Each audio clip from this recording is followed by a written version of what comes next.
Thanks for your interest and use of Spin Clean, the world's largest selling record cleaning device. Proudly manufactured, hand-assembled, and packaged in the USA, and the original since 1975. In this video, we'll go over how to use your Spin Clean record washer, as well as mention some recent improvements. The Spin Clean record washer system comes with a pair of brushes, a pair of rollers, a bottle of Spin Clean fluid, 4 adhesive rubber feet, drying cloths, a manual, and the Spin Clean Basin with lid. The Spin Clean Basin has been recently redesigned for easy cleaning when you're finished washing records, with no more hard-to-reach nooks or crannies. The rollers, brushes, and rubber feet have all recently been improved as well.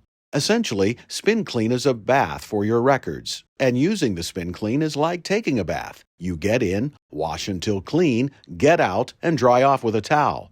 The first thing you want to do is pre-wash the drying cloths. Pre-washing makes them thicker, fluffier, and more absorbent, which will be important later when you're drying your records. You should wash the cloths only with whites, detergent, and bleach, and don't use any fabric softener or dryer sheets.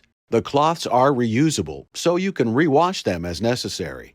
Next, you want to attach the rubber feet. Peel off the backing and adhere them to the bottom of the Spin Clean Basin in the 4 square indents that you'll find in each corner of the basin bottom. Next, it's time to put in the rollers. The rollers can go in any one of 3 possible positions. The outside notches are for the standard LP record size of 12 inches. If you've got some 10-inch 78s, then that's the next notch in. And the innermost notch is for 7-inch 45 RPM records, singles. The redesigned basin allows the rollers to click into place with a small locking mechanism, so they're more secure when put in place than older versions of the Spin Clean.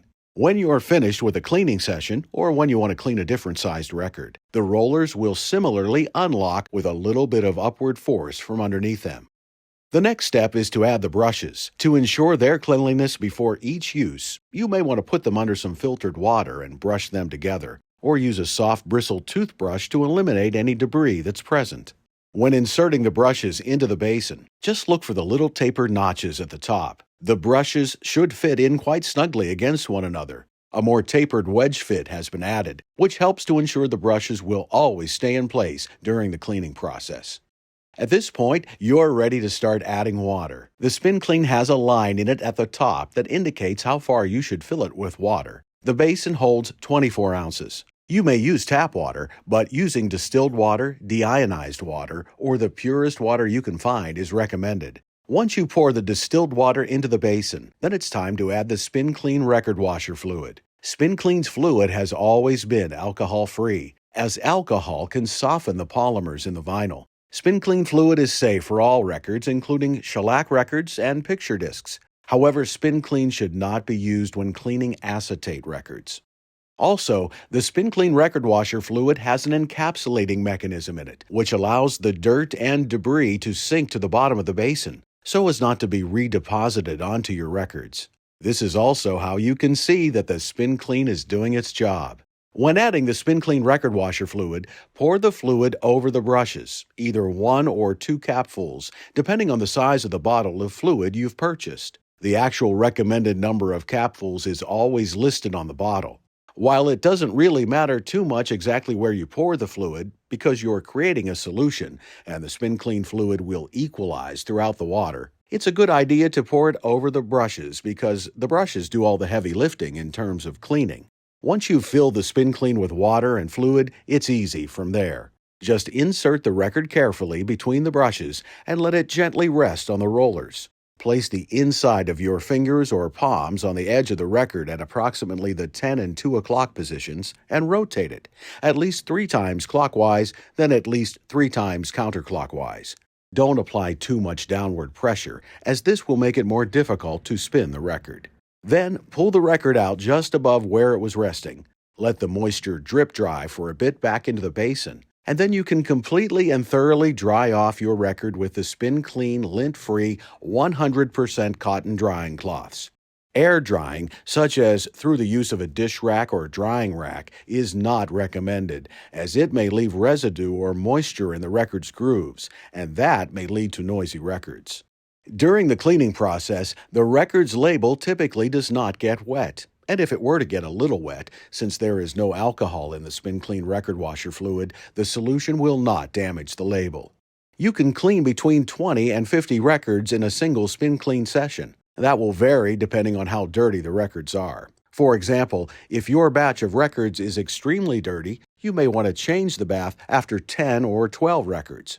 After you clean the record, and it has been properly and completely dried, you're now free to put it on your turntable for playing, or in a new sleeve for safe and clean storage. Using a fresh new inner sleeve will help ensure that dirt or static is not redeposited onto your records. When you're all done cleaning, if you want, you may leave the Spin Clean fluid in the Spin Clean basin for up to a week, as maybe you'll want to clean some records later. Or you may discard the fluid and start with a fresh bath at your next cleaning. Either way, make sure to pull the brushes out of the basin, especially if you're planning on saving liquid for future use, as leaving them submerged in the liquid may shorten their lifespan. Squeeze the liquid out of the brushes and leave them on top of the basin to dry, and then basically everything fits inside the basin to easily store away.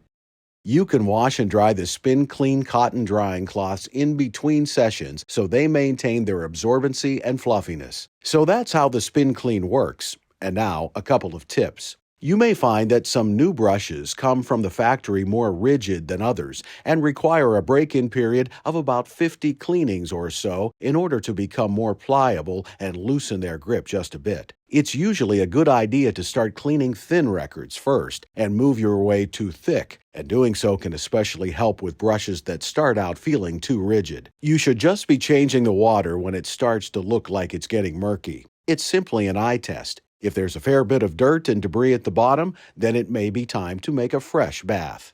Having extra drying cloths on hand is always a good idea. The drying process makes them slowly dampen with each record you dry, and having extras means you're rarely attempting to dry a record with a wet cloth. Used as directed, the Spin Clean record washer can help add life to your cherished vinyl records and help unleash their full fidelity.